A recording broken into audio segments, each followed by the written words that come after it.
Video பார்க்குற உண்மையான உள்ளவங்க எல்லாருக்கும் மாலை வணக்கங்க. எல்லாரும் எப்படி இருக்கீங்க? எல்லாரும் நல்லா இருக்கீங்களா? எல்லாரும் நல்லா இருப்பீங்கன்னு சொல்லிட்டு நம்புகிறேன். இந்த இடம் பாருங்களேன், எவ்வளோ அழகாக இருக்குன்னு சொல்லிட்டு. நாங்கள் அம்மா வீட்டுக்கு போகிற வழியில் வந்து பார்த்திங்கன்னா ஃபுல்லாக காடாக தான் இருக்கும் நிறைய. அங்கே வந்து பார்த்திங்கன்னா இந்த காட்டில் நிறைய சீங்கமுள் வந்து இந்த மாதிரி ஃபுல்லாக பூவாக பூத்துட்டு இருந்தது. இதுக்கு பேர் வந்து பார்த்திங்கன்னா சீங்கமுள்ளுன்னு சொல்லுவோம். இதுக்குள்ளே வந்து பார்த்திங்கன்னா இந்த செடி ஃபுல்லாக முள்ளாக தான் இருக்கும். இது ஒரு சீசன். இந்த டைமில் வந்து பார்த்திங்கன்னா செடி ஃபுல்லாக பூவாக இருக்கும். இந்த காட்டில் எங்கே பார்த்தாலுமே இந்த செடி தாங்க. அந்த செடி ஃபுல்லாக பூ பூத்துட்டு பார்க்குறதுக்கு அவ்வளோ ஒரு அழகாக இருக்குங்க.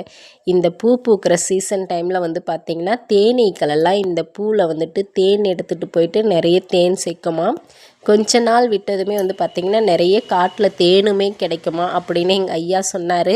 இந்த இடத்தாண்ட வரும்போதே பார்த்திங்கன்னா அங்கங்கே பூச்செடி மட்டும் இல்லை, ரொம்பவே இந்த பூ பூத்து இருக்கிறதுனால ரொம்பவே வாசமாகவும் இருக்குங்க.